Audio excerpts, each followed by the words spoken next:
तो इसमें जो है हमको सी सेट में मतलब बेसिक न्यूमरेसी में हमें कितना देखना है, और इसका फायदा जो है वो सी सेट के अलावा जितने एग्जाम आप और दोगे इसके अलावा भी वो सब में होने वाला है ना।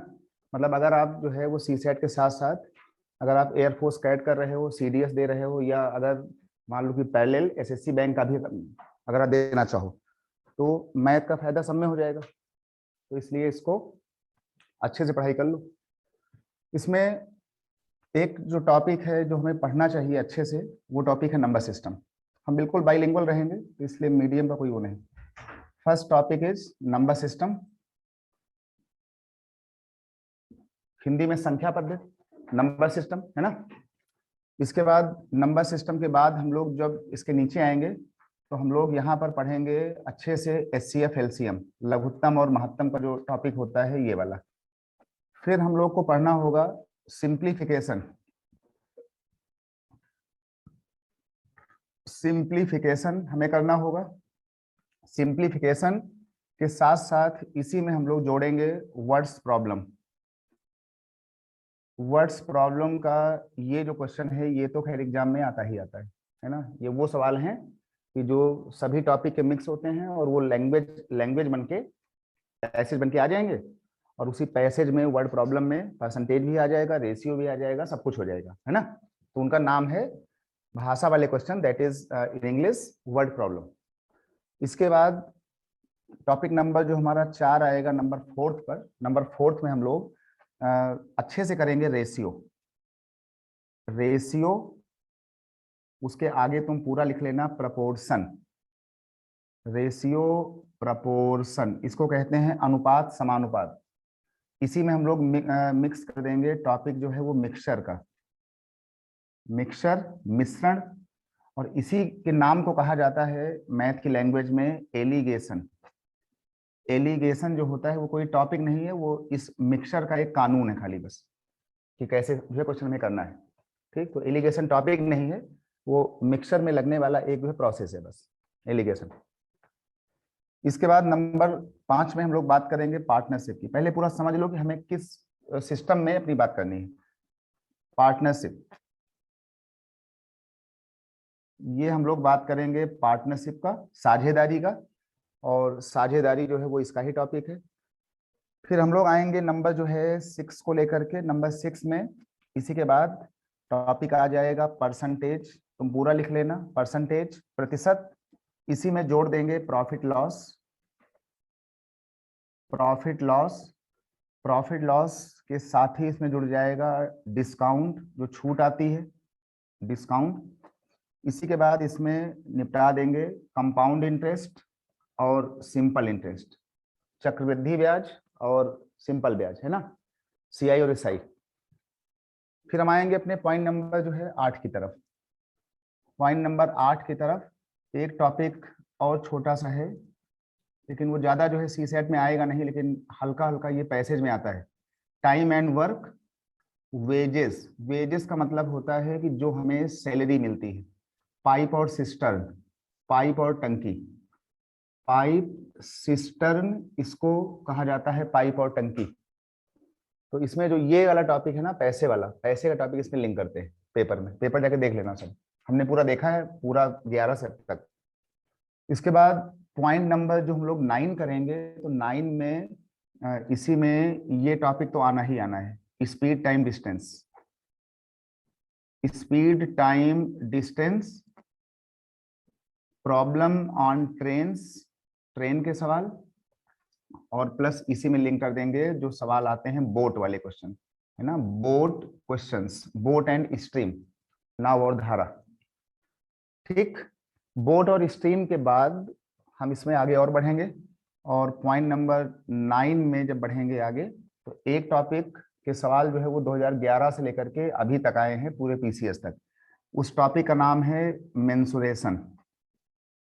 मेंसुरेशन बहुत कठिन नहीं आएगा, लेकिन हल्का हल्का फोटो वाला आता है। मेंसुरेशन, मेंसुरेशन में जो सवाल आते हैं पैसेज में, एरिया, पेरीमीटर, परिमाप, एरिया, पेरीमीटर और वॉल्यूम, आयतन, आयतन के सवाल।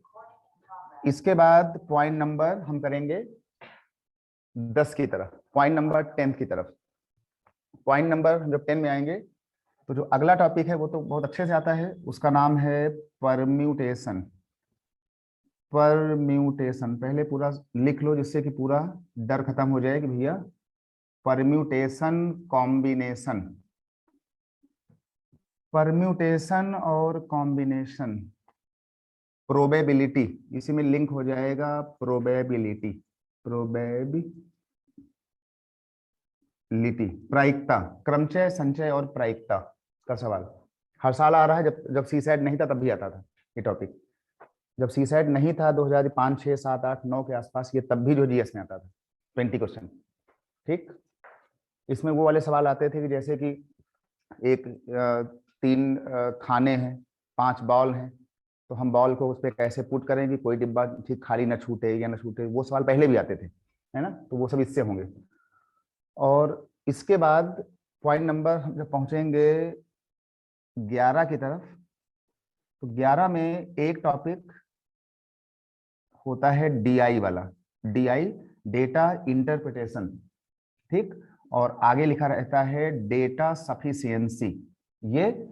और इसका मतलब है कि हम बात कर रहे हैं जो सवाल आते हैं ग्राफ वाले, ग्राफ वाले, और जहां बने होते हैं अच्छे से चार्ट बने होते हैं, ग्राफ और चार्ट, पैसेज, चार्ट, ग्राफ, उनको कहते हैं डीआई और डीएस। डीआई और डीएस तुमको तभी आएगा पैसेज की समझ कि जब तुमको जो है ये वाले टॉपिक जैसे एचसीएफ, एलसीएम है, रेशियो है, परसेंटेज है, ये सारी चीजें क्लियर होंगी, तब आप इसमें से डेटा पिक कर पाओगे। और एक्चुअल में सवाल वो डीआई और डीएस के फॉर्म में ही आते हैं, बड़े बड़े पैसेज आते हैं, फिर उस पैसेज में 3 क्वेश्चन, 4 क्वेश्चन, है ना, चलते रहते हैं। तो इतना हुआ। अब इसके बाद जब हम लोग मैथ को पढ़ाते हैं और लोगों को, तो उसमें एलजेब्रा, ट्रिग्नोमेट्री, है ना, ज्योमेट्री, ये सब बातें होती हैं, लेकिन तुम्हारे वाले में उसका कोई बहुत बड़ा रोल नहीं है। ठीक, तो ये जो ज्योमेट्री है ये सब है, इसको हम हल्का सा ऐसे करेंगे, ठीक है। जैसे कि एक टॉपिक हो गया ज्योमेट्री, ये चीज जो है वो ज्यादा आती बाती नहीं, लेकिन कुछ लोग इसको झटके में पढ़ा जाते हैं। ज्योमेट्री एक, ये हो गया आपका एलजेब्रा, एलजेब्रा वाला नंबर, ये 2। और एलजेब्रा के बाद ज्योमेट्री हो गया, एलजेब्रा हो गया, मेंसुरेशन हो ही गया है, ट्रिग्नोमेट्री। तो ये वो टॉपिक हैं जो जब कोई मैथ का एग्जाम देता है दूसरा वाला तो उसमें पूछे जाते हैं। ठीक, लेकिन पढ़ाते समय लोग इस चीज को कराते हैं, हाँ भाई ज्योमेट्री आएगा, तो वो ज्योमेट्री का मतलब होता है ये वाली बात, मेंसुरेशन, कि जहां पर हल्की सी फोटो का यूज खाली हो रहा हो इसके अंदर, हल्का सा ट्रायंगल वैंगल, लाइन वाइन। और बाद में ये वाली बातें फिर वो आती हैं पैसेज में, कि लाइंस जो है पैरेलल हैं कि परपेंडिकुलर हैं या एक रेखा में है, नहीं है ना, यूनिक लाइंस हैं, कॉन्करेंट लाइंस हैं, ये सब संगामी रेखा हैं। तो उसको लोग झटके में ज्योमेट्री बोल देते हैं, वो एक्चुअल में वो डीआई का पार्ट है। तो हमें जो है कहीं ना कहीं से वो इतनी बातों को पढ़ना है, स्पेशली सी सेट के लिए। ठीक, और इसमें से जो आज का टॉपिक हम लोग यहाँ शुरू करेंगे, कि या तो हम शुरू कर सकते हैं ये परसेंटेज प्रॉफिट लॉस, अच्छा टॉपिक है, या तो हम शुरू कर सकते हैं अगर इच्छा हो तो बहुत सुंदर टॉपिक है रेशियो, प्रपोर्शन, मिक्सचर और एलिगेशन वाला, क्योंकि ये दोनों टॉपिक ऐसे हैं जहां से सवाल ठीक आने ही आने हैं। तो या तो करवा लो ये वाला रेशियो की लाइन पूरी, रेशियो से लेके पार्टनरशिप तक, यहाँ तक, और या तो फिर ये परसेंटेज, प्रॉफिट लॉस और ये ब्याज पूरा, है ना। तो एक काम करते हैं, क्योंकि इसमें सारा गेम है नंबरिंग वाला, तो हम जब ये वाला कराएंगे तो आपको सिंप्लीफिकेशन भी आ जाएगा, नंबरिंग भी आ जाएगा और ये भी आ जाएगा। ठीक, और इसी का यूज होना है वहां डीआई में अच्छे से। तो शुरू करते हैं आज रेशियो, है ना, इसके बाद हम आएंगे परसेंटेज पर, फिर हम चलेंगे उसकी तरफ। ठीक है ना। और जो टॉपिक शुरू करेंगे उसमें 11 से लेकर के 20 तक जो क्वेश्चन पूछे गए हैं, सारे स्टेट का, सारे उसका, सिविल का, वो सारे सवाल बिल्कुल डे बाई डे चलते रहेंगे। ठीक, सीट पूरी बनवा देंगे अच्छे से, है ना, करवा देंगे उसको।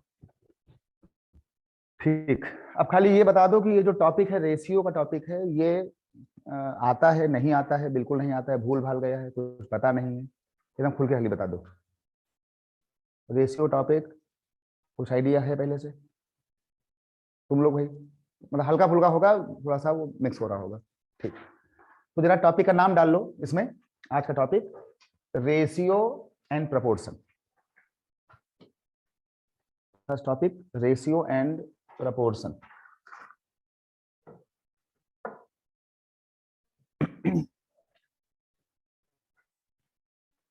रेशियो प्रपोर्शन हिंदी लिख लेना, अनुपात समानुपात, सिंपल सा,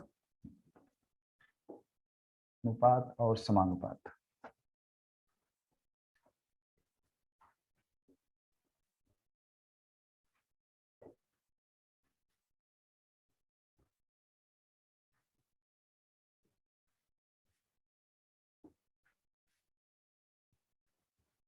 अनुपात, देखो भाई, रेशियो अनुपात या समानुपात को समझने के लिए, जैसे मान लीजिए कि हमने यहां बोल दिया कि भाई ठीक है, एक हमने नाम लिख दिया मोहन, और हमने एक नाम लिख दिया मान लो सोहन। चलो भाई, मोहन और सोहन जो है ये मैथ के नाम है जो चलते हैं बचपन से, मोहन और सोहन, है ना। मोहन ने मान लो कमाया 400 रुपया, मोहन कमाते हैं 400 रुपया। Salary of Mohan is 400 and salary of Sohan is 600 rupees, ये बोल दिया गया। तो मोहन की सैलरी में और सोहन की सैलरी में आपस में कैसा संबंध रहा होगा, है ना, उनका लिंक कैसे करेंगे, उनका संबंध क्या होगा, बस इनके इस संबंध को निकालना है ना। रिलेशन क्या है इनका आपस में, उसका ही नाम होता है रेशियो। तो जब भी हमको निकालना होगा तो हम लोग लिखेंगे यहाँ पे मोहन अपॉन सोहन, और यहाँ लिख देंगे मोहन के आगे मोहन का पैसा और सोहन के आगे सोहन का पैसा। बाद में काटा पीटी कर लेंगे जो भी करते हैं बचपन से, जीरो जीरो उड़ा देंगे, टू टू जा टू थ्री जा, ये सबको आता ही होगा। ये हो गया 2/3, है ना, 2/3 हो गया। फिर बाद में जब कहीं पर लिख रहे होंगे, ऑप्शन में टिक लगा रहे होंगे, तो मोहन और सोहन का अनुपात 2:3 कर देंगे। ये जो है रेशियो का सिंबल होता है 2:3 का। तो मोहन और सोहन अगर कहीं पर भी तुमको लिखा मिल जाए किसी पैसेज में कि मोहन और सोहन का रेशियो 2:3 है, तो जान लेना कि या तो 2 रुपया 3 रुपया होगा, या 200 या 300 होगा, या 2 के बदले 400 भी हो सकता है, 4000 भी हो सकता है, 4 लाख भी हो सकता है, 3 को हम कुछ और बोल सकते हैं। तो रेशियो मतलब आपस में इनका संबंध को ज्ञात करना, बस और कुछ नहीं। अच्छा, ये बात सबको आ गई होगी, है ना, आती भी थी पहले से, ठीक। इसी के सहारे, अच्छा ये पक्का लिख लेना कि हम जो भी मैथ का टॉपिक शुरू करेंगे बिल्कुल एकदम जीरो लेवल से, जैसे ये इसका जीरो, एकदम जीरो लेवल है, बिल्कुल जीरो लेवल से बिल्कुल जो है टॉप लेवल तक, जीरो लेवल से बिल्कुल टॉप लेवल तक हम चलेंगे, बिल्कुल अपर लेवल से बिल्कुल हाईएस्ट तक, जीरो लेवल से बिल्कुल टॉप लेवल तक की बात होगी। और तो चलो, ये बात जो हमने देखा इसमें हमें ये लग गया कि आखिर टॉपिक का मतलब क्या था, है ना। रेशियो में हम भैया रेशियो क्यों पढ़ें और इसका क्या यूज होगा। पैसेज में आपको जो आपका ठीक ग्राफ आएगा, पैसेज आएगा, उसमें वो ऐसे नाम दिए रहेंगे बहुत सारे, बढ़िया बढ़िया। अब इसमें क्या होगा कि अब हम आते हैं अपने इसके पहले वाले अपने भैया क्वेश्चन में। सोहन मोहन को हमने एक नंबर दे दिया, हमने कहा भैया ये बताओ कि जैसे ए और बी लिखा हो 2:3, ये कोई दाम इसमें नाम आ गए 2:3, और यहाँ लिखा है B/C, और ये कोई तुमको बता दे कि भाई ठीक है 5:4 है। मतलब ए और बी का जो संबंध है वो 2 और 3 पर है, बी और सी का जो है 5 और 4 पर है।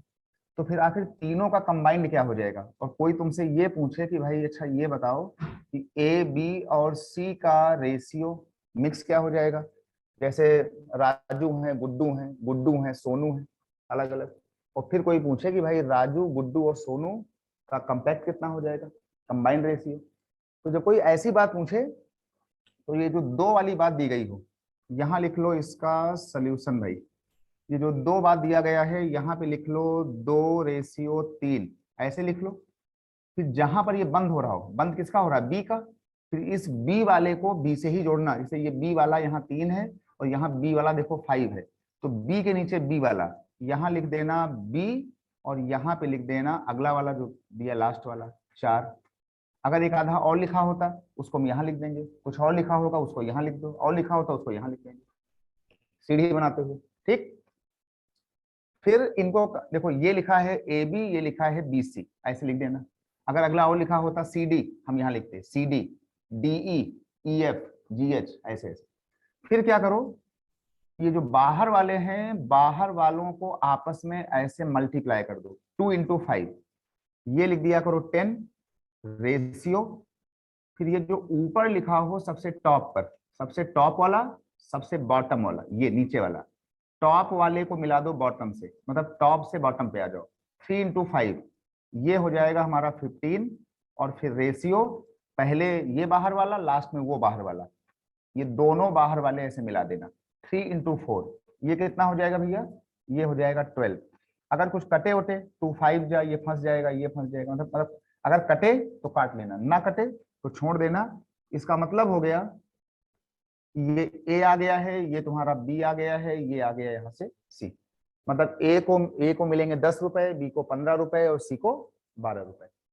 और इन वाली क्लास को ऐसे जो है पढ़ना कि इससे तुम्हारा फायदा, जितने एग्जाम होते हैं पूरे स्टेट लेवल से लेकर के IAS लेवल तक, तुम्हारा सारा फायदा इस पर होगा, क्योंकि इंग्लिश और मैथ सब में आती है ना। तो कोई भी जो स्टेट का एग्जाम होगा वो सिविल के साथ साथ वो तुम्हारा ये सारा कवरिंग कर देगा एक लाइन से। ठीक, चलो भाई 10 15 और 12 हो गया। मतलब कि अब ठीक कभी अगर ऐसे मिले अलग अलग तो उसको हम ऐसे यहाँ पे जोड़ देंगे, है ना। ये सबको आ ही गया था, ये सबको आ ही गया था। अब जरा एक चीज इसको और लिख लो, बिल्कुल आराम से देखते जाओ, नोट करते जाओ, जहां ना आए मुझे बता देना खाली। चलो हमने एक चीज यहाँ पे और लिख ली। हमने कहा कि भाई अगर ये A/B लिखा होता और यहाँ लिखा होता 2/3, और यहाँ लिखा होता B/C और ये लिखा होता 3/1, और एक और लिखा होता C/D बराबर ये लिखा होता 4 यहाँ लिखा होता मान लीजिए 2 या 3, चलो यहाँ पे 5 लिखा होता, 5 लिखा होता। अब यहाँ पे देखो 3 आ गए, AB BC CD और इतना आ गया।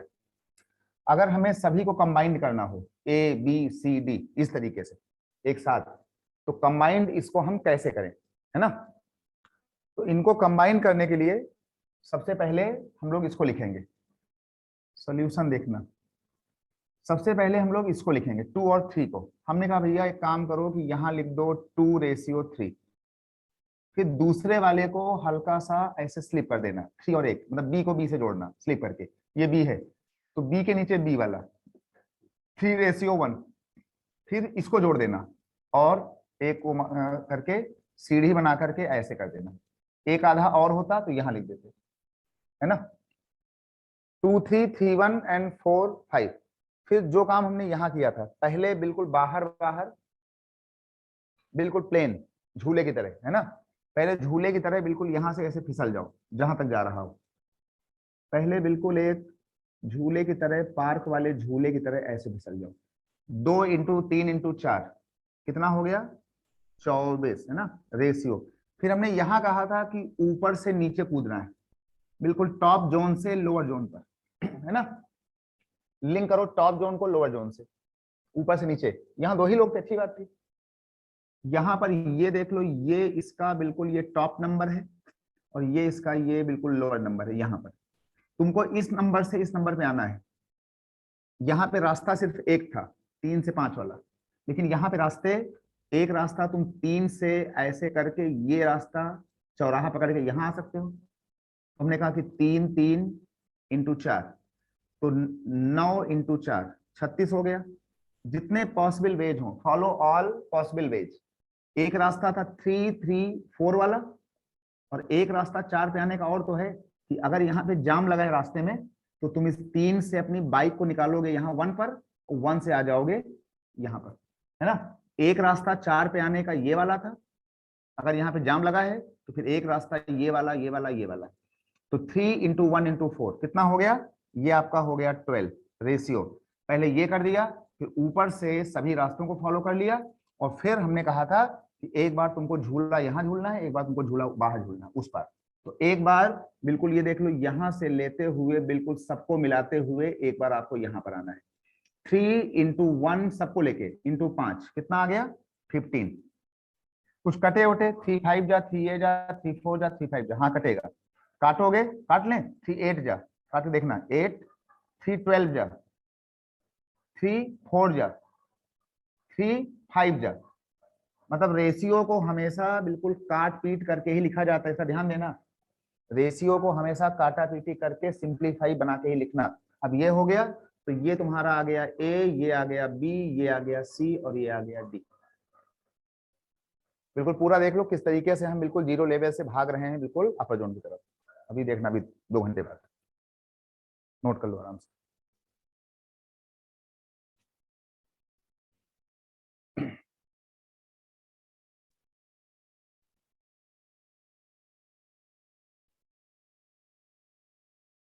ठीक है भाई, सबको आ गया? कोई इसमें कंफ्यूजन, कोई दिक्कत है ना? काम चल जाएगा बिल्कुल एकदम ठीक, आराम से कर रहे हैं, कोई दिक्कत। इसने आपको सिर्फ ये बताया है कि कैसे हम इनको रेशियोज को आपस में लिंक कर रहे हैं, ठीक ना? इनको समझ लेना कि एक बार तुमको बिल्कुल प्लेन ऐसे करना है, एक बार तुमको प्लेन बिल्कुल ऐसे करना बाहर से, और एक बार तुमको ऊपर से कूदना है नीचे। जितने रास्ते हो सकते हैं, एक रास्ता ये वाला था, एक रास्ता ये वाला था, अगर कोई रास्ता और भी होता तो हम और भी करते। जब सब पूरा हो जाएगा तो बिल्कुल बाहर हुआ। ठीक भाई, चलो अब इसको हम यहां से हटाएंगे, इस वाली बात को।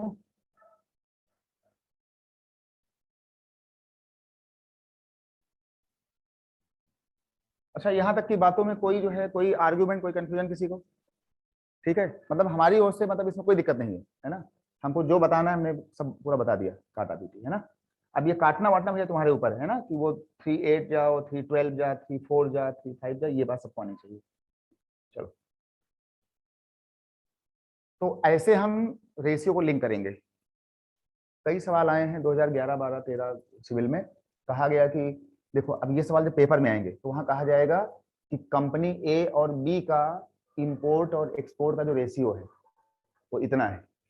कंपनी अगले का 2021 का जो रेशियो है इंपोर्ट एक्सपोर्ट का वो ये है। 2022 में जो इंपोर्ट एक्सपोर्ट का रेशियो ये है। फिर कंपनी को किस साल घाटा हुआ, किस साल फायदा हुआ, कब प्रॉफिट हुआ, कैसे हुआ, कंपनी का खर्चा क्या था, कंपनी का लॉस क्या है, यही पूछेंगे ना। तो वो लॉस तुम तभी निकाल पाओगे जब तुम्हें ये कंपनी के डेटा को ऐसे मिक्स करना आ जाएगा। अब तुम ठीक है, अब तुम्हें पता है कि हाँ भाई ठीक है, कंपनी का इस साल का घाटा, मुनाफा, एक्सपेंडिचर, खर्चा, इंपोर्ट एक्सपोर्ट कुछ भी बोल दें। यहाँ 8 लाख है, यहाँ 12 लाख है, यहाँ पे 4 लाख है, यहाँ पे 5 लाख है ना? तो कंपेयर क्या होगा, कंपनी ए अच्छी है कि बी अच्छी है कि डी अच्छी है कि सी अच्छी, तो डेटा ऐसे आएगा, है ना? तो इन दो चीजों के बाद जो है अब हम बात करेंगे एक जो है नए उसकी। जैसे मान लो कि कोई कह दे कि जो है कि एक हमने सवाल लिख दिया कि find mean, find mean proportion, तुम पूरा लिख लेना, find mean proportion of 3 and 4, 3 and 4, find mean proportion of 3 and 4। इसका हिंदी में होगा कि 3 और 4 का माध्य समानुपात बताइए। प्रपोर्शन का मतलब समानुपात। 3 और 4 का माध्य, माध्य का मतलब होता है एवरेज, औसत। स्टैटिक्स वाला जो हम लोग 9th में पढ़ते थे वो एक्स बार, क्लास 10th में एक्स बार है ना, पढ़ते नहीं थे वो मीन मीडियन मोड में? तो जो हम लोग एक्स बार पढ़ के आए हैं वो चीज। तो इसमें कहा गया है मीन प्रपोर्शन, 3 और 4 का माध्य समानुपात बताइए, find mean proportion of 3 and 4। तो जब भी कभी कोई तुमसे मीन वाला डेटा पूछे, मीन वाला, तो मीन वाला डेटा का मतलब होता है कि इनके इनके बीच में कौन आएगा। तो ये हो गया 3, ये हो गया 4, जो भी पूछा गया हो इसके बीच में इसको हमने मान लिया एक्स। प्रपोर्शन का मतलब होता है कि जैसा रेशियो इनका इनका हो, फिर वैसा ही रेशियो इसका इसका हो। जैसा अनुपात इनका हो वैसा इनका हो, मतलब इसका इसका रेशियो, ये देख लो 3:x। प्रपोर्शन का मतलब होता है कि ये 2 बार लग जाता है, ऐसे जब ऐसे बना हो तो ये प्रपोर्शन है। तो इसका रेशियो प्रपोर्शन में इसका रेशियो, x/4। अभी हमने पढ़ा था कि रेशियो का मतलब होता है 3/x, प्रपोर्शन का मतलब होता है इक्वल, डेटा बराबर हो, और इसका मतलब होता है x/4। फिर मैथ में इसका इसका ऐसे मल्टीप्लाई किया जाता है, पता है ना, cross multiply. x into x कितना होगा, 2x होगा। x इंटू एक्स 2x नहीं बोलेंगे, x और x दो बार है तो उसको वो नहीं बोलेंगे, जब जोड़ेंगे तब 2x होता है। इसको बोलेंगे एक्स स्क्वायर, और बाद में 3 का मल्टीप्लाई 4 से करेंगे, ये हो जाएगा 12। तो x का मतलब हो जाएगा, जब ये स्क्वायर हटता है तो छोटी क्लास में यहां लग जाता है अंडर रूट में 12। तो जो 3 और 4 के बीच में कोई नंबर आने वाला है उसका मतलब है अंडर रूट में 12। अच्छा 12 का मतलब क्या होगा, 12 का मतलब होता है 4 इंटू 3, और जब ये 4 इससे बाहर निकलेगा रूट में तो वो बन जाएगा 2 अंडर रूट 3 आ जाएगा। फिर क्या हो सकता है, ये 2 लिखा है, अंडर रूट 3 सबको याद होना चाहिए, ये होता है 1.732 जैसा कुछ होता है। तो अप्रॉक्स में इतना लिख दिया, ये बराबर हो गया 2 3 जा 6, 2 7 जा 14, 2 1 जा 2 और इतना 3 पॉइंट कितना 46 है ना, 3.46। मतलब जो नंबर 3 और 4 के बीच में आने जा रहा है वो करीब 3.5 के बराबर होगा, है ना, 3.46 के आसपास होगा। तो इसको लिख लो, फिर बताएं। जो टॉपिक कराएंगे उसके जितने सवाल आए हैं उनको बीच बीच में उठाते रहेंगे, लेकिन अभी उन सवालों के लिए तुम्हारे मन में ये डेटा होने चाहिए, है ना, जिससे कि उलझन ना हो फिर।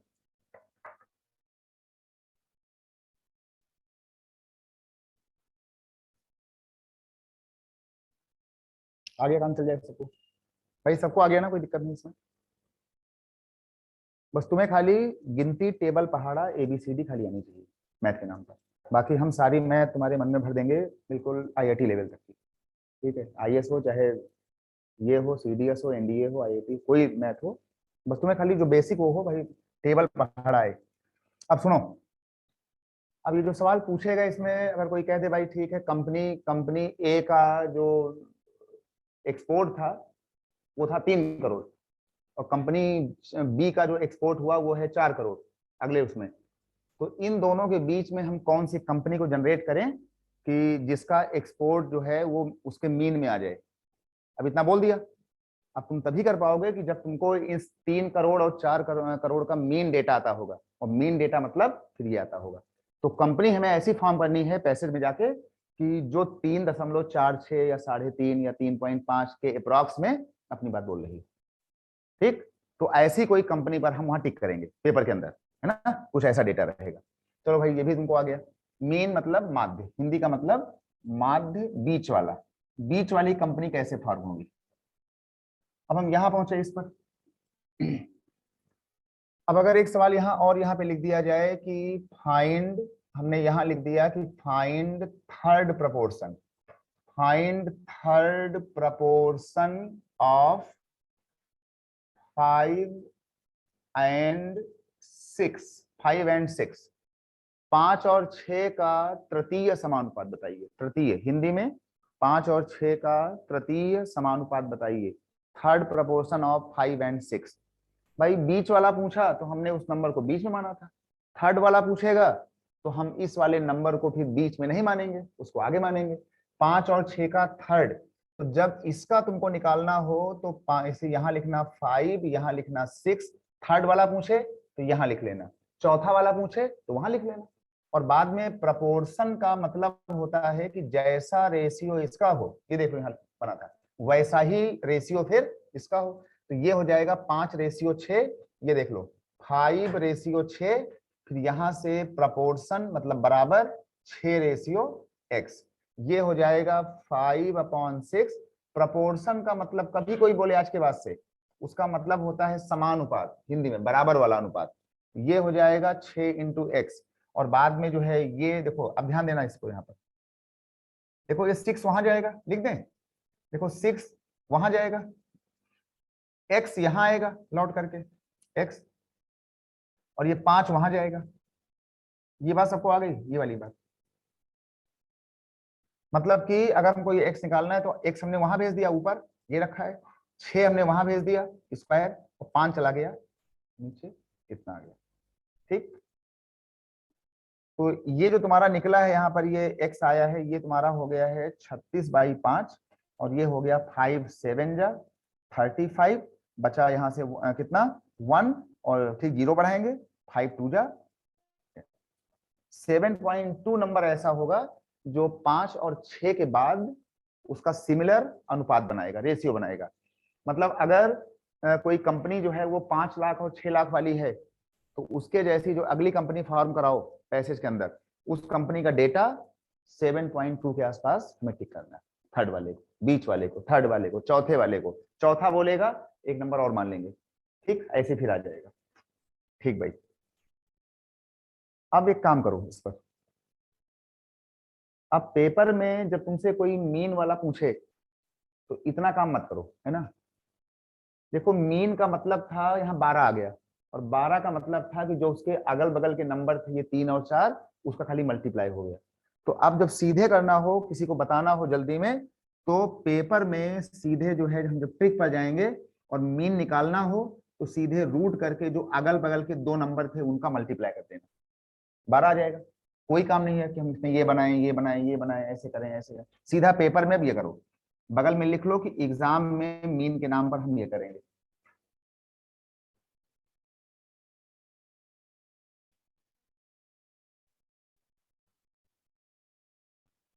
जब कोई तुमसे तीसरा पूछे अचानक, तो देखो जो पहला नंबर था वो नीचे आ रहा है, और जो ये नंबर है दूसरा नंबर है उसका स्क्वायर हो रहा है। तो पेपर में अब लिख लेना कि ट्रिक यूज करेंगे कि जो x की वैल्यू है उसमें हम करेंगे b स्क्वायर अपॉन a, क्योंकि ये हमारा a है, ये हमारा b नंबर है। तो जो ये नंबर है उसका सीधे स्क्वायर करेंगे और पहले वाले से डिवाइड कर लेंगे डायरेक्ट। तो कोई काम नहीं अभी इसका, यहाँ पे चल के आगे पेपर में एग्जाम ट्रिक के लिए सीधे हम लोग यहाँ पर ये करेंगे। ठीक, सबको इसका बेसिक भी आ गया, ट्रिक भी आ गया, कौन सा उसमें गेम करना है, कैसे पैसेज में पिक करना है, वो सब पूरी कहानी आना शुरू हो गई। ठीक है, इस पूरे ट्रैक पर कहीं कोई मिस्टेक नहीं, कहीं कोई गलती नहीं है, कहीं कोई इस पर हमारी तरफ से इस पर कोई फॉल्ट नहीं। तुम्हारा कोई पॉइंट हो उसको खुल के बोलो, हमारी बातें बिल्कुल एकदम एकदम ओके है, एक्यूरेट। ठीक भाई, सबको आ गया ना, कोई दिक्कत नहीं यहाँ तक, ठीक है।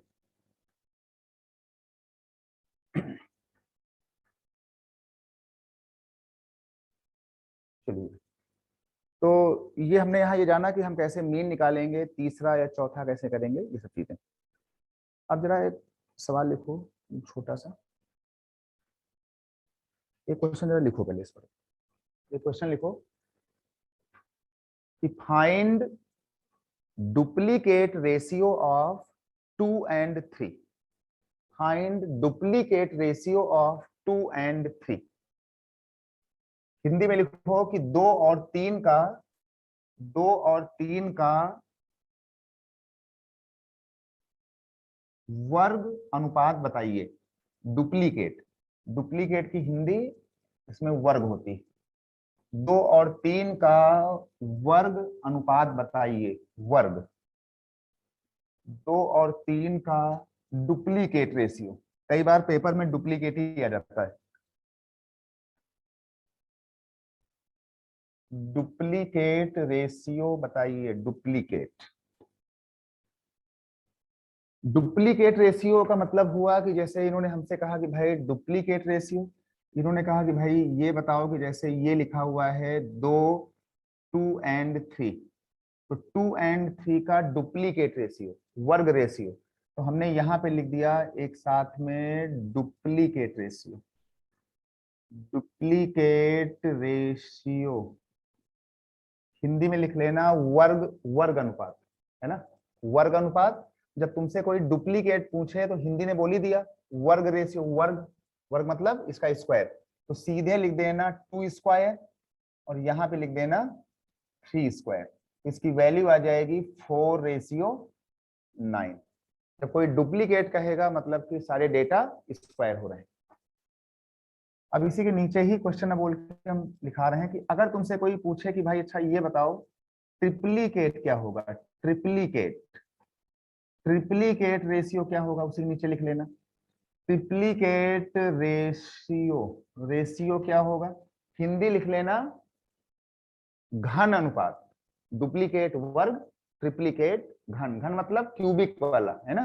तो जब क्यूबिक निकालना हो तो अपने उन्हीं नंबरों का 2 की पावर 3 और 3 की पावर 3 कर दो, तो ये तुम्हारा हो जाएगा 8 और 27 है ना, 2 2 2, ये हो जाएगा 8 और 3 3 3 है ना, 9 मत बोल देना, 27 है ना, 3 पावर 3 3 3 3 27 मल्टीप्लाई।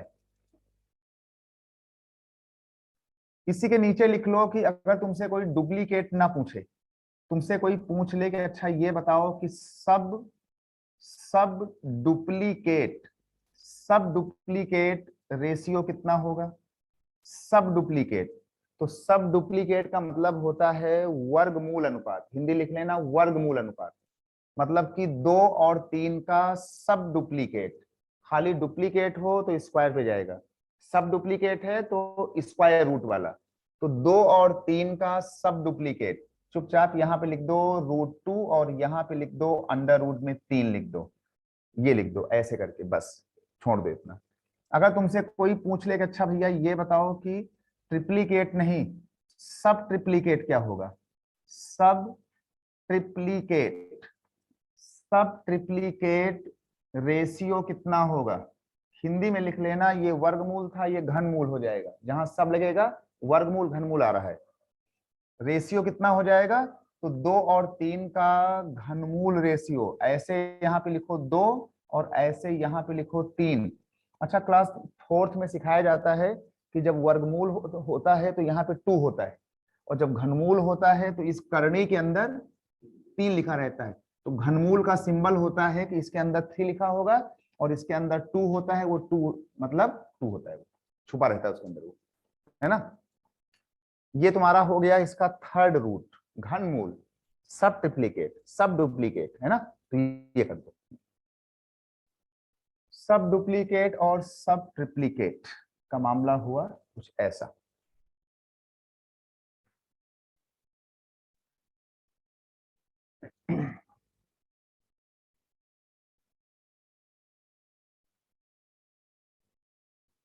ठीक भाई, सबको आ गया यहाँ तक।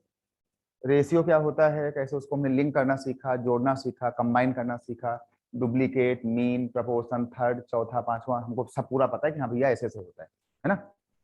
अब इसके बाद अगर कभी भी एग्जाम में ये देख लो, मान लो कोई बोल दे कि भैया ए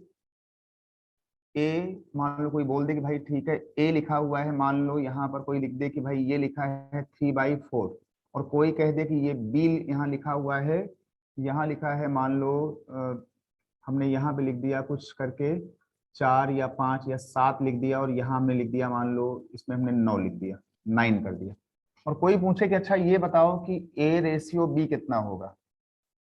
इनको कहा जाता है मैथ की भाषा में फ्रैक्शंस, है ना, भिन्न, न्यूमरेटर डिनोमिनेटर, अंश और हर, है ना, पता ही होगा है ना, अंश हर, न्यूमरेटर डिनोमिनेटर, और अच्छी हिंदी बोलें तो 3/4, 3/4, 7/9 पार्ट कंपनी का, एक्सपेंडिचर का, खर्चे का कंपनी का। अगर कभी कुछ ऐसा दिया हो, कोई रेशियो पूछे, तो 3/4 लिखना रेशियो, यहां लिख लेना 7/9 लिख लेना, 7/9 लिख लो। रेशियो जो होता है वो हमेशा लिखा जाता है ऐसे ऐसे प्लेन तरीके से, ऐसे ऐसे लिखा जाता है ऐसे, उसमें बिल्कुल नहीं होना चाहिए ऐसे वाले नंबर्स, ये वाले नंबर, डेसिमल ना हो, फ्रैक्शंस ना हो, जो भी आपका सवाल लिखा हो वो कुछ ऐसा लिखा हो। तो जब कभी ऐसा आ जाए ना, तो ये तुम्हारी दो भिन्न है, हम लोगों ने बचपन में सीखा था एलसीएम लेना, है ना, काटना बांटना, कॉमन नंबर एलसीएम।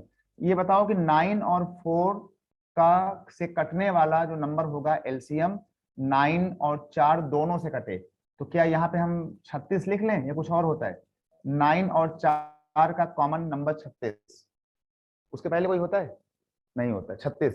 जब ये इसका एलसीएम हो जाए तो 4 9 जा 36, क्लास थर्ड की बात है ये, 4 9 जा 36 और 9 इंटू 3, ये हो जाएगा 27, रेशियो 9 4 जा 36 और 4 इंटू 7 28, है ना। इससे काटेंगे, फिर जो बचेगा उसको ऊपर से मल्टीप्लाई कर लेंगे। सबको आ गया।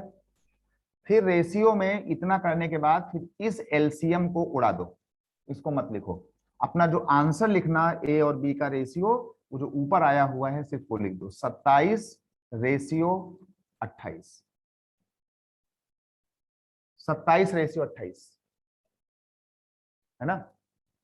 अगर कोई पूछ ही ले कि भाई कंपनी ए का एक्सपोर्ट 3/4 है, और कंपनी बी का एक्सपोर्ट आयात निर्यात जो भी है वो 7/9 है, तो कौन सा ऑप्शन सही होगा?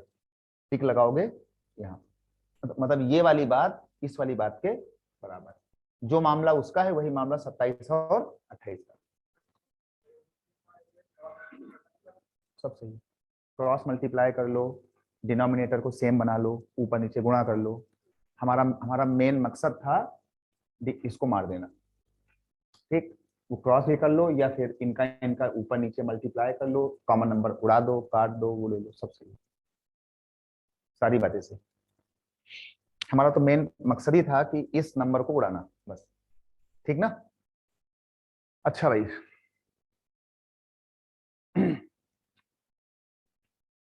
इतना चीज होने के बाद जो है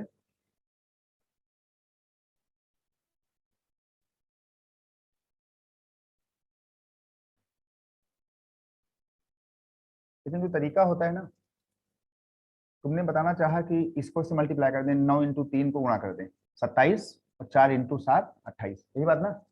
ये बात इसलिए चल जाएगी क्योंकि यहाँ पर ये नंबर आपस में किसी को काट नहीं रहे। कई बार ऐसा होगा कि यहाँ भी आ जाएगा 3/4, वहां भी आ जाएगा 5/4। जब वो आएगा तो फिर वहां एक पंगा हो जाएगा। तो तरीका ये होता है कि हम इन नंबरों को ऐसे से बराबर करें, ऊपर नीचे किसी संख्या से गुणा करके बना लें, तो ये बाद में काट देंगे, सीधा आ जाएगा जो आना होगा। हाँ है, सबको सही है, कोई दिक्कत नहीं। क्रॉस करो, डिवीजन करो, सबका जो प्रिंसिपल ठीक सामने आ रहा है वो आ रहा है इस डिनोमिनेटर को मारना, बस, और कुछ नहीं। इस डिनोमिनेटर को उड़ा देना और इसको मार देना।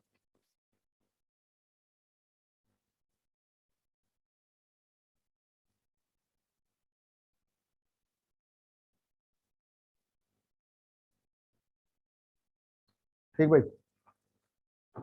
अब जरा इसका पहला सवाल लिखो बढ़िया था।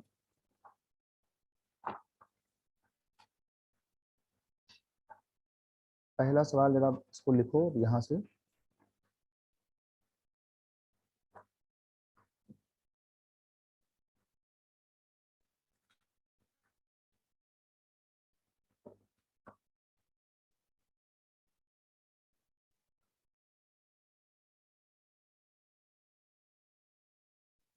लिखो भाई, पहला सवाल लिखो इसमें।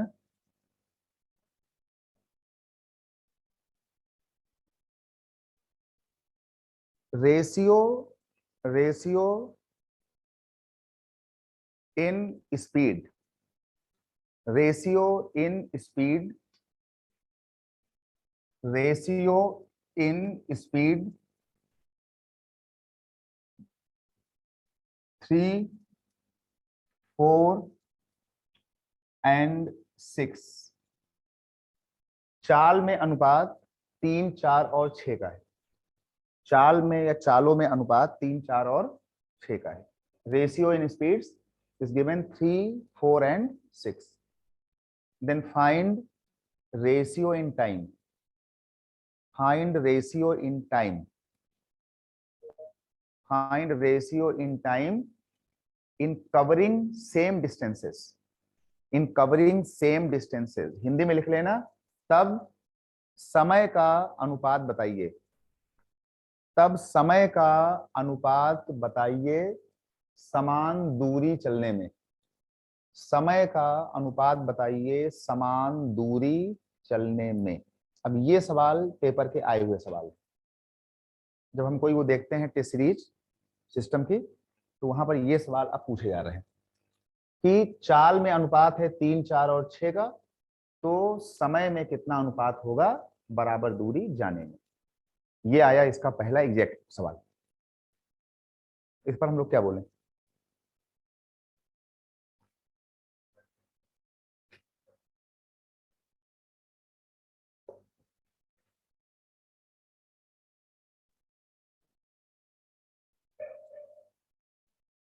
समय का अनुपात,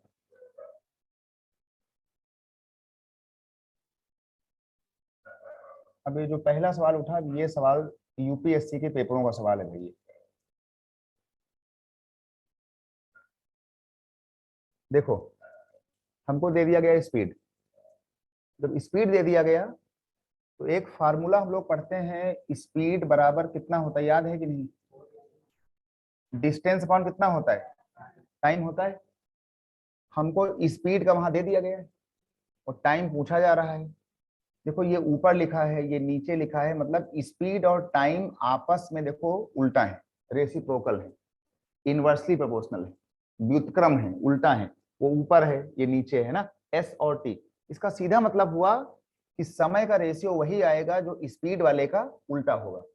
तो जब कोई तुमको स्पीड दे तो फार्मूले में जाओ और सीधे यहाँ लिखो कि टाइम का पूछा गया है, जो टाइम का रेशियो होगा वो इसका उल्टा हो जाएगा। 1/3 रेशियो 1/4 रेशियो 1/6। ये बात हम नहीं बोल रहे हैं, ये बात बाकायदा जो है इसने कहा हमसे, भैया स्पीड और टाइम आपस में उल्टा होते हैं, इसलिए इनको आपस में उल्टा लिखो, टाइम स्पीड का उल्टा करो, है ना, इसने कहा। इतना आ गया। और अभी हमने वहां पढ़ाई था कि जब रेशियो ऐसे आ जाएगा तो हम इसको एलसीएम लेकर के इनको बराबर करके काट पीट करके, तो 3, 4 और 6 का अभी समझने के लिए एलसीएम, 3, 4 और 6 से जो नंबर कट रहा हो, 12, 3 4 जा 12, 4 1 जा 4, ये आ गया 4, 4 3 जा 12, 3 1 जा 3, ये आ गया 3, और ये आ गया 6 2 जा 12, 2 1 जा 2, ये आ गया। अभी हमने कहा था कि इस वाली बात को बाद में हटा देंगे, तो जो टाइम का रेशियो हमसे पूछा गया था वो 4 3 कितना आ गया, वो आ गया है 4 3 और 2। समय का रेशियो हो जाएगा 4 3 और 2। जिसकी चाल होगी 30 किलोमीटर की वो समय लगेगा 4 घंटे का। जिसकी चाल होगी 4 किलोमीटर 40 की वो समय लेगा 3 घंटे का। जिसकी चाल होगी बाइक की 60 की वो समय लेगा 2 घंटे का। ये बात है ना। फार्मूले ने कहा आगे से याद रखना कि स्पीड और टाइम उल्टा होता है, तो हम उसको उल्टा करेंगे। अगर ये हमसे दूरी पूछ लेते तो देखो दूरी भी ऊपर है, देखो चाल भी ऊपर है, तो ये दोनों बराबर होते हैं। ठीक, दूरी कोई पूछेगा तो जैसी चाल वैसी दूरी, 3 4 6 होता है ना। ये सेम सेम है, तो अगर ये 3 4 5 है, 3 4 6 है, तो दूरी भी वही रहेगी, लेकिन ठीक, लेकिन टाइम आपस में उल्टा हो जाएगा। ठीक,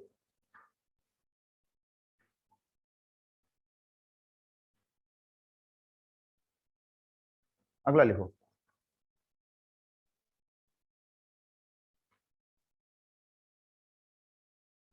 price of gold, price of gold is directly proportional to, price of gold is directly proportional to square of its weight, square of its weight। सोने का मूल्य, सोने का मूल्य इसके भार के वर्ग के समानुपाती है। सोने का मूल्य इसके भार के वर्ग के समानुपाती है, समानुपात में है, समानुपाती है। A person broke down, a person broke down the gold in the ratio 3:1. A person broke down the gold in the ratio 3:1 and faces a loss of, and faces a loss of 4620 rupees, 4620 rupees. हिंदी में था कि सोने, सोने का मूल्य उसके भार के वर्ग के समानुपाती है। एक आदमी ने सोने को 3:2:1 के अनुपात में तोड़ दिया, जिसके बाद उसको 4000 कितना बोला था, 620 ना, जिसके बाद उसको 4620 रुपए का घाटा हो गया। ठीक, तो कहा गया कि find actual price of gold, find actual price of gold. ये वो सवाल है, एक ये क्वेश्चन, एक ये क्वेश्चन की पूरे ऑल ओवर इंडिया जितनी भी टेस्ट सीरीज चल रही हैं उनमें सब में कई कई साल से पूछा जा रहा है ये वाली बातें। ठीक है ना। चलो इस पर भाई जरा अपने अपने कुछ बातें बोलो इस पर। कि भाई इस सवाल को इसमें क्या करें। मतलब सवाल ने कहना चाहा है कि जब तक तुम्हारे पास सोने का बिस्किट था तब तक तुम्हें घाटा नहीं हुआ, लेकिन जब तुमने सोने के बिस्किट को तोड़वा दिया और तुमने बनवा दिया कंगन और सोने की चैन और अंगूठी, तो तुम्हारे उन अलग अलग उनकी जो कीमत है वो कम हो गई, घाटा हुआ। जब जब तक सोना इकट्ठा था घाटा नहीं हुआ। तुमने तुमने 3 ग्राम की ले ली अंगूठी, 2 ग्राम का कंगन, 1 ग्राम की चैन, तो जब तुमने बनाया सोना आपका वही है ना, तो आपको घाटा हुआ 4,000 रुपए का। तो अगर ये टूटे ना तो इसका सही मूल्य कितना था, what is the actual price of gold, initial price of gold, इस पर हम लोग क्या बोले हैं? 7,700।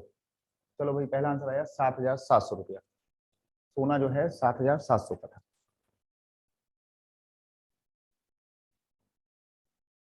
तुम्हारी अंगूठी बनी है 3 ग्राम की, तुम्हारा कंगन बना है 2 ग्राम का, चैन बनी है 1 ग्राम की। अगर ये तुम तोड़ोगे नहीं तो तुम्हारे पास टोटल सोना कितने ग्राम था? तुम्हारे पास टोटल सोना था 3 ग्राम, 2 ग्राम, 1 ग्राम। कितना सोना था? तुम्हारे पास टोटल सोना था 6 ग्राम। और क्वेश्चन ने कहा कि जो सोने का मूल्य होगा, प्राइस होगा, जितने ग्राम सोना होगा उसका स्क्वायर में पैसा बन जाएगा। हम नहीं बोल रहे हैं, उसमें कहा गया है कि जो सोने का प्राइस है वो इसके वेट के स्क्वायर के बराबर है। तो ये बताओ कि जैसे ये 6 ग्राम है तो 6 ग्राम से पैसे कितने बन जाएंगे? इसका स्क्वायर तुम्हारा पैसा बन जाएगा, तो 6 का स्क्वायर कितना हो जाएगा? 36। मतलब कि हमारा हमारा जो सोना है वो 36 के भाव का है ना। 6 ग्राम सोना उसका स्क्वायर हो जाएगा, ऐसा बोला गया उसमें। तो 6 का स्क्वायर 36, तो हमारा सोना एक्चुअल में था 36 के भाव का। ये बात सबको आ गई है ना, काम चल जाएगा, कोई दिक्कत नहीं। लेकिन अगर तुमने सोना तोड़ दिया तो तुम्हारा 3 ग्राम की अंगूठी ये तुमको सोना देगा, स्क्वायर करने के बाद पैसा देगा 3 का स्क्वायर 9 रुपया, प्लस 2 ग्राम की तुम्हारी चैन है तो 2 स्क्वायर 4 रुपया, प्लस 1 ग्राम की तुम्हारी ये अंगूठी है 1 रुपया। इसका मतलब हुआ है कि तुम्हारा पैसा 9 4 13, 13 1। जब तुमने सोना तोड़ दिया तो तुम्हारे सोने का मूल्य हो गया मात्र 14 का भाव। बिना टूटा सोना 36 का भाव, टूट गया तो 14 का भाव। ये देखो कि नहीं नहीं टूटने में और टूटने में कितना जो है तुम्हें कितना लॉस हो गया। 36 में से 14 बचा तो घाटा कितना हुआ? 22 रुपए का। सिंपल दिख रहा है। अरे भाई तुम्हारे सोने की औकात 36 रुपए की थी और तुमने उसको तोड़ ताड़ के उल्टा पुल्टा किया ना, तो तुम्हारा सोना बचा 14 का। तो कितना घाटा हो गया तुमको? घाटा हो गया भैया 22 रुपए का। 22 पॉइंट आपको घाटा हो गया। लेकिन सवाल में तो कहा गया घाटा तुमको 4,600 रुपए का हुआ है। तो इसी 22 घाटे का रियल मतलब है 4,620 रुपया, है ना। तो ये जो 22 लिखा है यहाँ पे ऐसे जाया करो और यहाँ लिखा करो कि इसी 22 का मतलब है 4,620 रुपया। इस घाटे का मतलब है, सही मतलब है ये वाला, 22 का मतलब है ये। तो क्या होगा तुम्हारा असली मतलब? सोना तुम्हारा 36 का था तो क्या मतलब होगा 36 का? 22 का मतलब ये है, तो तुम्हारे फुल सोने का पैसा कितना होगा? इंटू लगा दो 36, इसको काटा पीटी कर लो, यही तुम्हारा हो जाएगा सोने का पैसा। इसको भैया काट लेना, 11 2 जा 11 से, फिर 2 18 से काटोगे तो ये शायद जो है वो 7,560, कुछ उसमें बता रहे हैं इसमें ऑप्शन, 7,560 रुपया। तुम्हारा जो सोना है वो एक्चुअल में 7,560 रुपए का सोना तुम्हारे पास था। घाटा आपको हुआ है 22 का, 7,560 रुपया। ये दोनों ही सवाल बहुत ही बिल्कुल आराम से देख लो, जल्दबाजी नहीं। क्या सवाल ने कहा, कैसे कैसे हमने ट्रैक किया है, तब बताओ। कोई इसमें कंफ्यूजन? भाई ये वाली बात सबको आ गई? कोई इसमें कंफ्यूजन दोबारा बताना है, तिबारा बताना है, पूछ लेना, क्योंकि अब यहां से आ गया है बिल्कुल तैयार अच्छा वाला सही सिस्टम। यार सिंपल सी बात है कि तुम्हारे पास 3 ग्राम की तुम्हारी चैन है, 2 ग्राम की अंगूठी है, 1 ग्राम का तुम्हारा और अंगूठी है। अगर ये तोड़ोगे नहीं तो सोने का भाव अच्छा मिलता है। तुम्हारा भाव है 6 ग्राम का। सवाल में कहा गया कि स्क्वायर पैसा पा जाओगे। 6 ग्राम सोना लाओ दुकान में, शोरूम के अंदर, स्क्वायर पैसा ले जाओ, 6 का स्क्वायर 36 ले जाओ। लेकिन अगर तुम अंगूठी लाओगे और चैन लाओगे और ये लाओगे, है ना, तो तुमको 3 के बदले ये पैसा पाओगे। 2 का स्क्वायर 4 पैसा पाओगे, 1 का स्क्वायर 1 पैसा पाओगे, ये पैसा पाओगे। नहीं तोड़ोगे तो ये पैसा पाओगे। दोनों में कितना गैप आ गया? 22। इस गैप का मतलब कि तुम्हारा सोना टूटने पर तुम्हारा घाटा हो रहा है फिर तो ये तुम्हारा घाटा हो गया, है ना, लॉस हो गया। और इसी लॉस का मतलब उसमें बोला गया है कि तुम्हें लॉस हुआ है 4,620 रुपए का। तो 22 का मतलब है ये घाटा, तो क्या मतलब होगा तुम्हारे एक्चुअल सोने का? जो पूछा जाए देन मल्टीप्लाई। 36 काट पीट लिया, 7,560।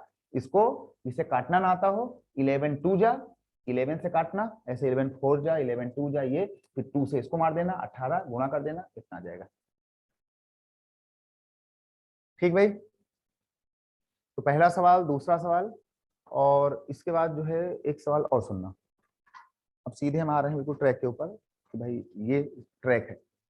अगर इतना सीख गए तो पूरे देश के जितने भी एग्जाम हो रहे हैं तुम्हारा ये सब कुछ हो जाएगा।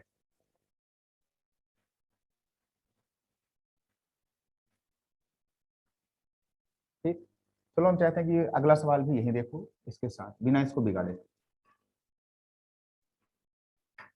लिखो, अगला सवाल है कि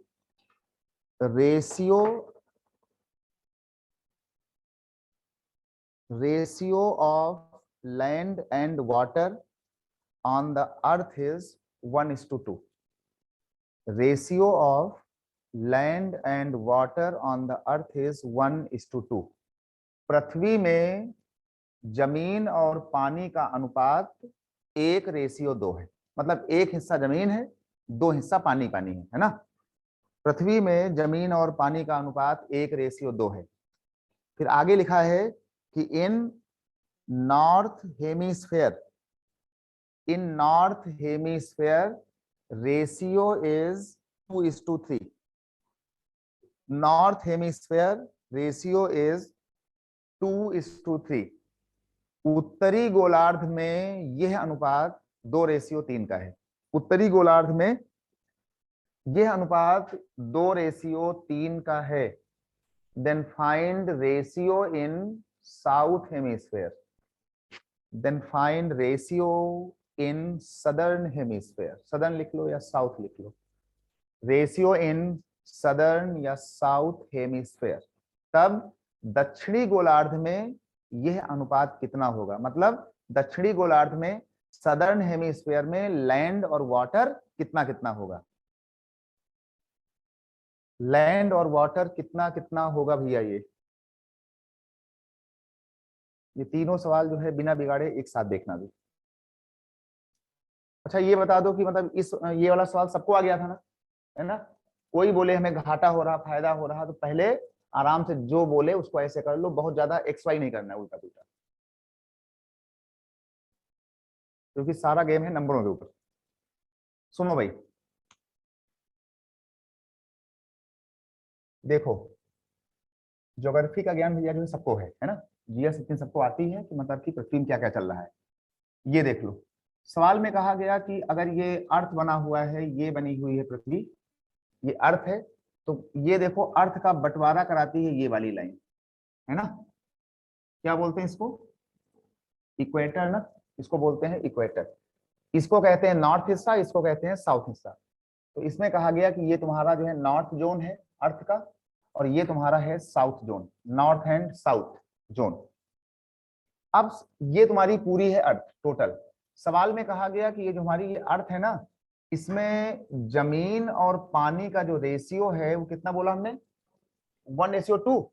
हमने यहाँ बोला कि भैया ठीक है, एक हिस्सा जमीन है, 2 हिस्सा पानी है। आज का जो पहला सवाल हुआ था सोहन मोहन वाला, उसमें सोहन पाते थे, रोहन पाते थे 600 रुपया। उसका रेशियो आया था 2:3।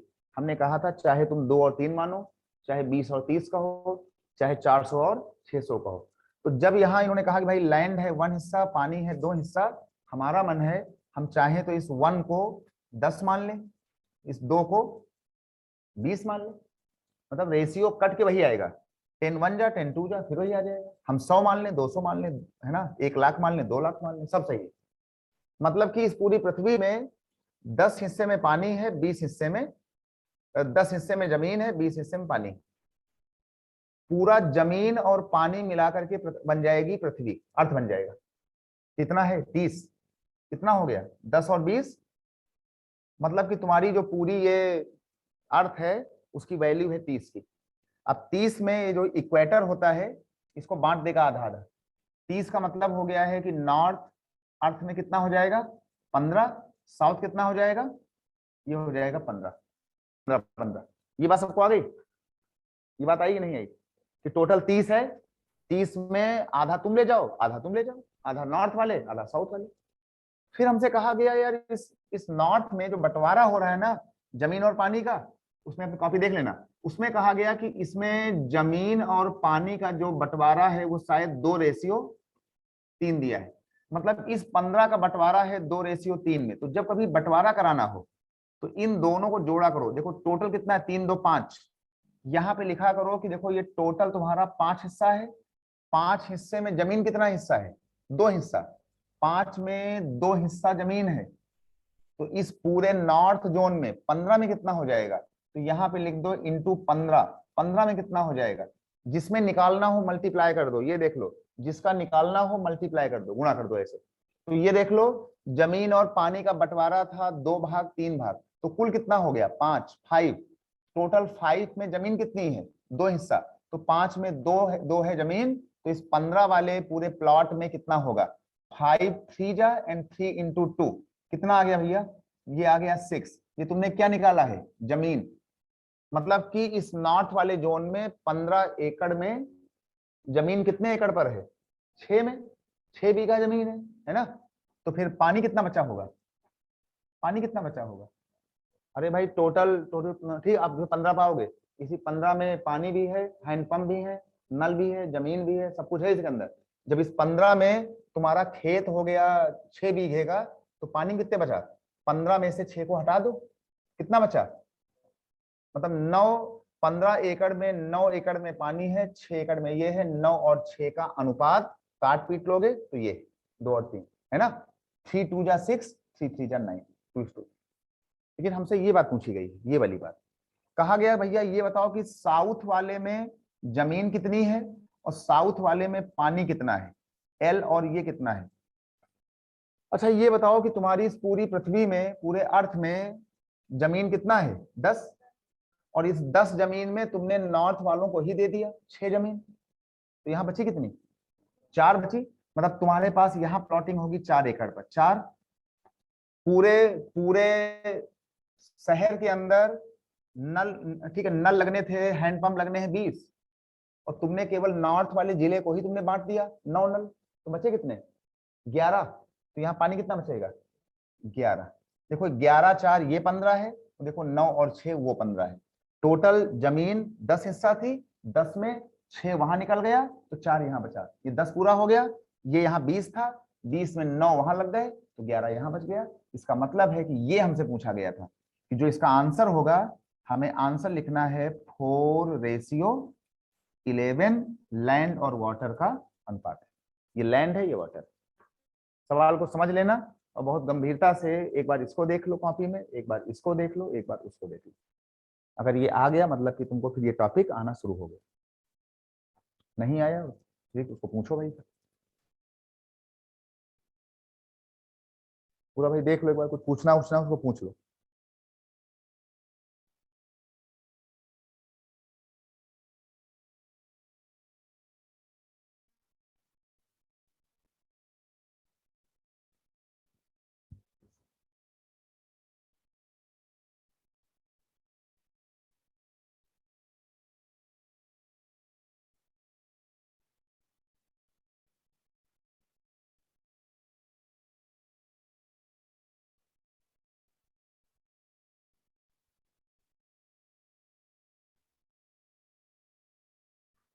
ठीक भाई।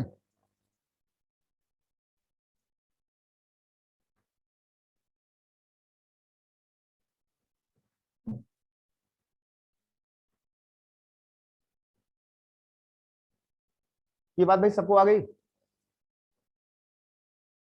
ये बात भाई जो है वो सबको आ गई? चल जाएगा।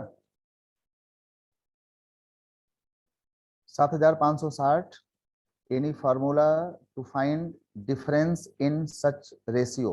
हाँ बिल्कुल है, इसको बताएंगे अभी, उनको बता दो कि जो है अभी जब मिक्सचर आएगा तब बात होगी इसकी। अच्छा ठीक है।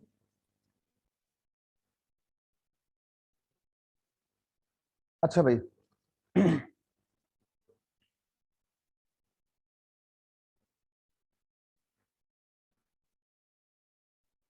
ये बात भाई सबको आ गई है, काम चल जाएगा, है ना। तो 4:11 हो गया तुम्हारे पास, यहाँ से इतना हो गया, ये टोटल ये भाग हो गया। अच्छा ये बात सबको आ ही गई थी, उल्टा होता है, यहाँ से ये सोने का टूटना उठना सबको आ ही गया था, है ना। और यहाँ पर ज्योग्राफी में, भूगोल में, जीएस में ये सारी कहानी आने के बाद तुमको पता है कि भैया हाँ आखिर इसका बंटवारा कुछ ऐसे ऐसे हो सकता है ना। ठीक, चलो भाई ये हो गया, और इसके बाद जो है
अब जरा इस पर एक सवाल लिखो, जो बहुत सालों से आ रहा सवाल ये।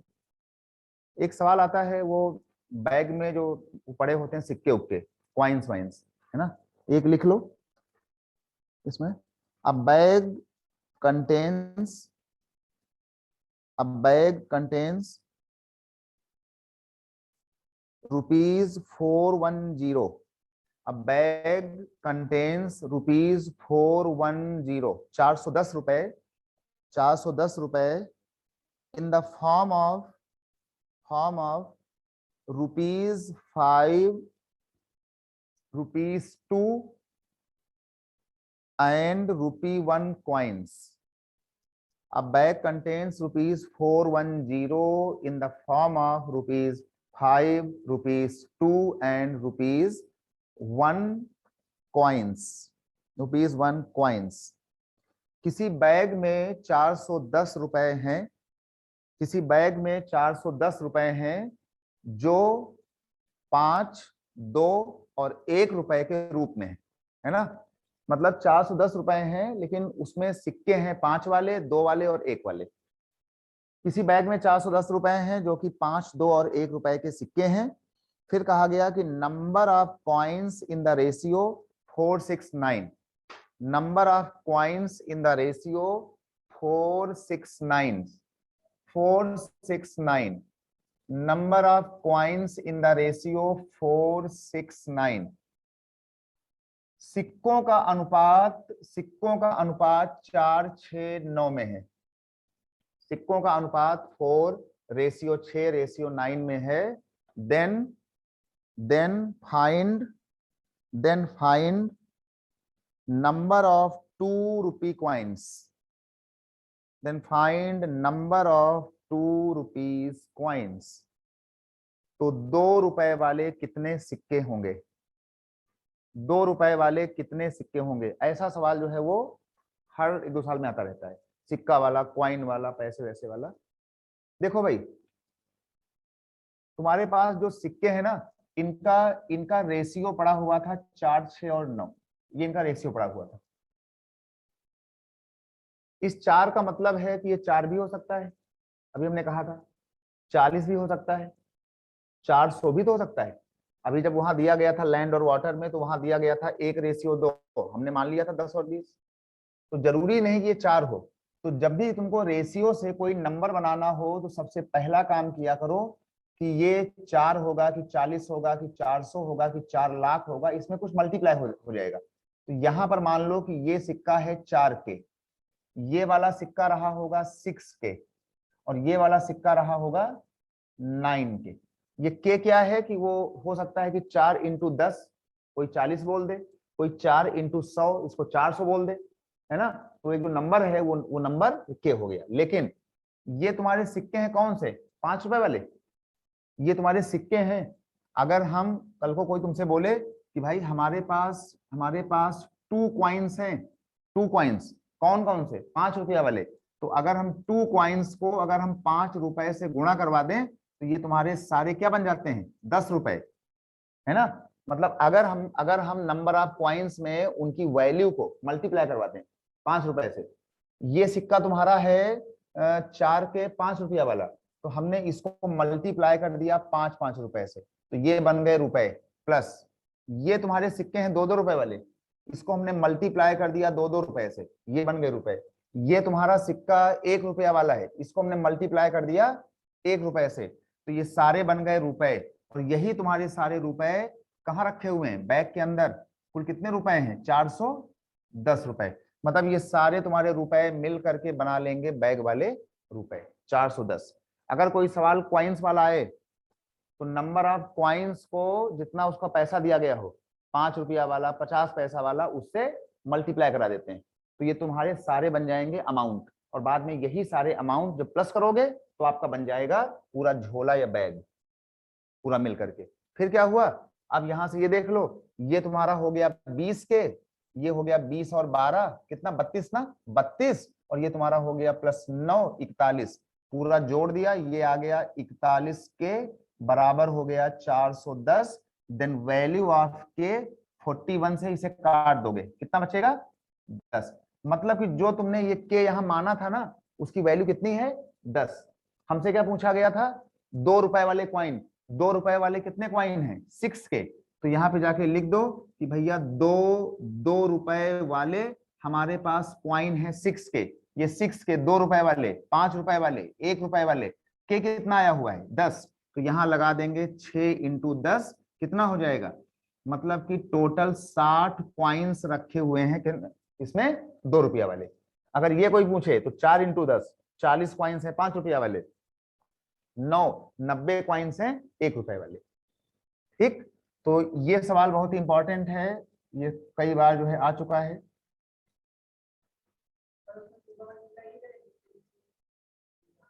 कहाँ कहाँ पर, यहाँ पर, यहाँ पर हमसे खाली क्वाइन पूछा गया है, हमसे कहा गया कितने क्वाइंस हैं, तो 60 क्वाइन हैं, और तुमने कहा कि हम इसमें 2 का मल्टीप्लाई करेंगे तब वो 60 क्वाइन का पैसा बन जाएगा।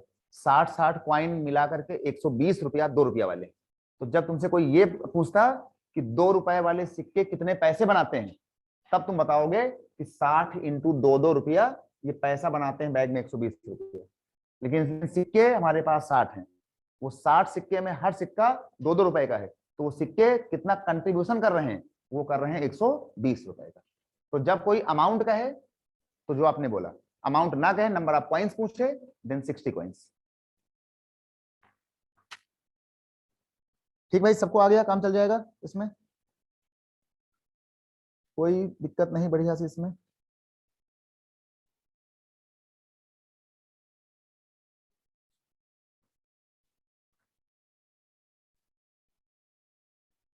ये बात भाई सबको आ गई, काम चल जाएगा।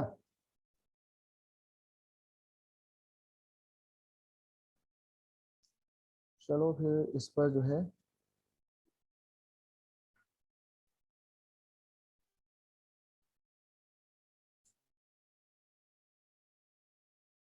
एक सवाल लिखो बढ़िया सा इसमें।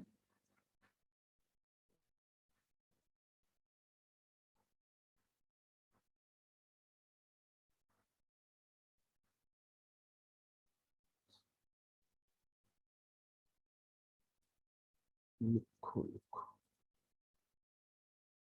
लिखो, number of employees are reduced in the ratio 3:2। number of employees are reduced in the ratio 3:2, in the ratio 3:2, and salary of each employee, and salary of each employee, salary of each employee is increased in the ratio 4:5, in the ratio 4:5, 4:5। Hindi लिखो, कर्मचारियों की संख्या 3:2 से कम कर दी गई, कर्मचारियों की संख्या 3:2 से कम कर दी गई, कर्मचारियों की संख्या 3:2 से कम कर दी गई, लेकिन प्रत्येक कर्मचारी की सैलरी, लेकिन प्रत्येक कर्मचारी की सैलरी 4:5 से बढ़ा दी गई। लोग कम हो रहे हैं, पैसा सबका बढ़ रहा है, 4:5 से बढ़ा दिया गया, बढ़ा दी गई।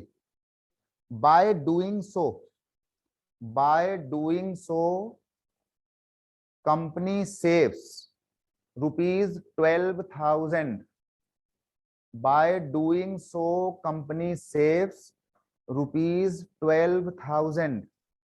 ऐसा करने से कंपनी के 12,000 रुपए बच गए, ऐसा करने से कंपनी के 12,000 रुपए भैया बच गए। भाई लोग कम हो गए, पैसा बढ़ा दिया गया, तो कहा गया ऐसा करने से कंपनी के 12,000 रुपए बचत हो गई। Clear? Find original expenditure of company, find original लिख लो या इनिशियल लिख लो, फाइंड इनिशियल या ओरिजिनल, इनिशियल लिख लेना, एक्सपेंडिचर ऑफ कंपनी। तो कंपनी का प्रारंभिक खर्च कितना था, कंपनी का प्रारंभिक खर्च कितना था? ठीक, जरा बताओ इसका आंसर भाई, इस पर क्या सोच हो।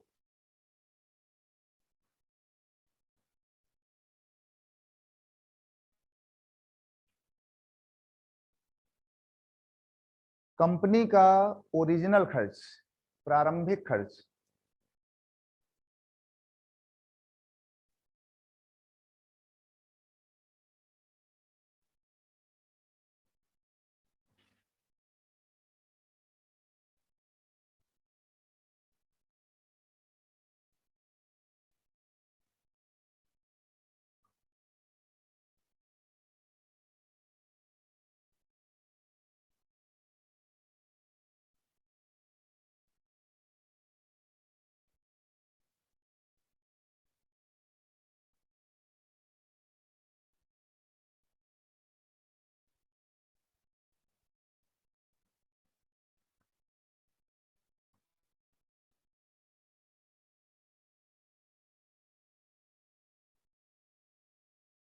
देखो भाई, पहली बात तो ये जान लो कि इस साल जो पेपर हुआ भी पीसीएस वाला, उसके सी सेट में सबको दिक्कत हुई, और वो दिक्कतें थी देखो इनको लेकर के, कि उसमें सवाल का जो डेटा था सी सेट के पोर्शन में, उस डेटा थे देखो ऐसे वाले। अब देखो सुनो, पहले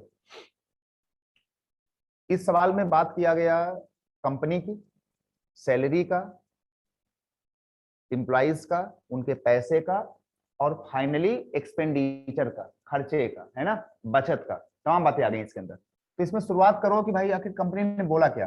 कंपनी ने कहा कि भाई ठीक है, ये हमारा जो है, ये हमारा पुराना मामला था, ओल्ड वाला, इनिशियल, और ये हमारा मामला है फाइनल का, न्यू वाला, न्यू लिख दो, ओल्ड एंड न्यू। इन्होंने कहा कि भाई हम अपने जो एम्प्लॉई है ना, कर्मचारी, हिंदी में लिख लेना कि जो ये तुम्हारे जो ये एम्प्लॉई है हमारे पास जो है, यहाँ पर जो कर्मचारी हमारे पास हैं, जो जो नंबर ऑफ मेन हैं, पर्सन्स हैं, इन्होंने कहा कि इनको हम कम करेंगे। कितना कम किया, किस रेशियो में, 3:2 में ना। इन्होंने कहा कि जो हम अपने ठीक नंबर ऑफ पर्सन हैं, जो पहले काम कर रहे थे हमारे यहाँ 3 लाख लोग, अब हम ठीक अपने यहाँ नए उसमें काम कराएंगे 2 लाख लोगों से। ये बात हो गई, 3 और 2। पहले काम कर रहे थे 3 लोग, अब काम करेंगे 2 लोग। पहले 30 लोग, अब 20 लोग। पहले 300, अब 200। कंपनी ने अपने यहाँ से 100 लोगों का को बाहर किया। या एक लोग को बाहर कर दिया। लेकिन फिर कंपनी ने इन लोगों से कहा कि हमने तुमको बाहर तो कर दिया है, लेकिन जो लोग बचे हो ना, हम उनके पैसे बढ़ा देंगे, परेशान ना हो, हम तुम्हारे पैसे बढ़ाएंगे। पैसे जो पहले हम सबको देते थे 4 का भाव, 4 रुपए देते थे, अब हम सबको कितना देंगे? अब हम सबको देंगे 5 का भाव देंगे। पहले देते थे 40,000, अब आप ठीक, अब सबको मिलेगा 50,000 रुपये। पहले 4 लाख, अब 5 लाख। लेकिन पहले भार ज्यादा था, तो पहले 3 लाख लोग थे, अब 2 लाख लोग हैं। पहले पैसे कम थे, आज पैसे ज्यादा हैं। ये बात सबको आ गई? ठीक। अब इन्होंने अचानक अपनी बात बोल दी खर्चे को लेकर के। तो खर्चे को इंग्लिश में कहा जाता है एक्सपेंडिचर, एक्सपेंस। ये हमारा हो गया खर्च, एक्सपेंडिचर। अच्छा, एक्सपेंस का मतलब होता है यार 3 लोग काम कर रहे हैं, 4 रुपया पा रहे हैं, तो कुल कितना पैसा खर्च हो जाएगा? 4 रुपया उनको दोगे, 4 रुपया उनको दोगे, 4 रुपया उनको दोगे, कितना खर्च हो गया? 12 रुपया। तो अगर हमें खर्चा निकालना हो तो जितने लोग काम कर रहे हो 3 into 4, पहले खर्चा कितना हो रहा था? 12 रुपए का भाव खर्चा हो रहा था। लेकिन अब लोग बचे हैं 2, पैसा है 5 रुपया, 5 इनको दोगे, 5 उनको दोगे, कितना खर्चा हो जाएगा? 10 रुपए का। तो जब कभी खर्चा निकालना हो तो पर्सन्स को सैलरी से मल्टीप्लाई कर देंगे। तो 2 into 5 कितना खर्चा हो गया? 10। पहले कितना खर्चा हो रहा था? 12। अब कितना हो रहा? 10। पहले 12 बांट रहे थे, अब 10 बांट रहे हो। ये बताओ कि तुम्हारी कंपनी ने कितना कितना पैसा बचा लिया है? 2 रुपया। पहले 12 का भाव चल रहा था, अब 10 का भाव है, तो कंपनी ने सेव कितना किया? 2 रुपया। 2 रुपया, है ना? लेकिन सवाल में कहा गया है कि कंपनी की जो सेविंग है वो 2 थोड़ी है, वो तो 12,000 रुपया है। तो इसी 2 का रियल मतलब है 12,000। बस खत्म हो गया सवाल।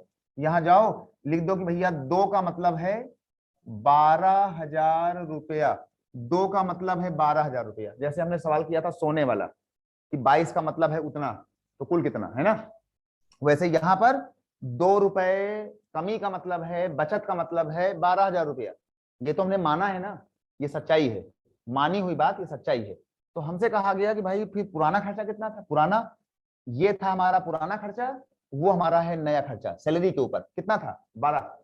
तो अगर इस 2 का मतलब है 12,000, तो फिर पुराना खर्चा 12 का मतलब कितना होगा? 12 का। 2 6 या 12 और 6 into 12 करके देख लेना। 72,000 रुपया सैलरी बांटी जा रही थी शुरुआत में। 72,000 रुपया वेतन सैलरी हमको देना पड़ रहा था। अब हमको देना पड़ रहा है 72,000 में 12,000 रुपया कम। तो अब कितना बांट रहे हो? 60,000 रुपया, है ना भाई? पहले 72,000, अब तुम पैसा बचा रहे हो कितना? 12,000। तो अगर पुराना कोई पूछे तो ये बताना, नया कोई पूछे तो 72,000 में 12,000 रुपया तुमने बचा लिए हैं, तो कितना बांटोगे? 60,000 रुपया, है ना? तो जब पुराना बोलना पड़े तो गुणा करना 12 का, तो 72 आ जाएगा। नया वाला पूछे तो गुणा कर देना 10 का, 2 5 या 10 और 5 into 12, यहाँ पे 60 आ जाएगा। खैर हमसे यही पूछा गया था, 72,000 रुपया। सबको आ गया? कोई इसमें कंफ्यूजन? तुमने सोने वाला सवाल पढ़ा, बेसिक पढ़ा, चाल वाला पढ़ा, दूरी वाला पढ़ा, पृथ्वी वाला पढ़ा, धरती वाला पढ़ा। ये सवाल बहुत आता है जहां पे खर्चा, एक्सपेंडिचर, सेविंग, कंपनी, बचत, सैलरी कुछ आगे पीछे होगा। चुपचाप पुराना लिखना, नया लिखना, क्या क्या है, कैसे कैसे है खर्चा, ऐसे खटाक से मार देना, इसको ऐसे कर देना, गैपिंग आएगी। ठीक, घाटा होना होगा तो ये अंतर बताएगा, है ना? प्रारंभिक खर्चा, नया खर्चा। 2 रुपए बचा लिए, उसी 2 का मतलब 12,000। तो पहले आप बांट रहे थे 12 के भाव से, तो क्या मतलब होगा 12 का? तो आपकी सैलरी जाती थी आपके कर्मचारियों पे 72,000 रुपए मंथली। ठीक भाई, काम चल जाएगा? ठीक। तो इसमें आज ये उसमें कर लो कि आज तुम्हारी ये पहली क्लास थी, तो आज इसको यहीं पे रोक दो, है ना? और अगली क्लास जो होगी, अगली क्लास में जितने भी हमारे क्वेश्चंस आए होंगे पेपर में, अब हम इस टॉपिक के वो सारे सवाल इसमें हम उठाएंगे साथ साथ, है ना? तो अगली क्लास जो होगी उसको हम आपको बतवा देंगे, और अगली क्लास जब शुरू होगी तो वो इसी सवाल के आगे से वो नेक्स्ट क्लास होगी। तब तक ये सवाल थोड़ा कर लेना। और एक बात और देख लेना कि जितने पेपर हुए हैं वो 2011 से लेकर के और अभी तक, है ना, टिल डेट, यहाँ तक इस टॉपिक के जो जो सवाल आए हों उनको पूरा पिक कर लेना। अगले वाले क्लास में वो सारे तुम्हारे डाउट क्वेश्चन हम बता देंगे। ठीक भाई, चलो ठीक, मिलते हैं भाई फिर अगली क्लास में, है ना? आज जो हुआ सबको आ गया होगा।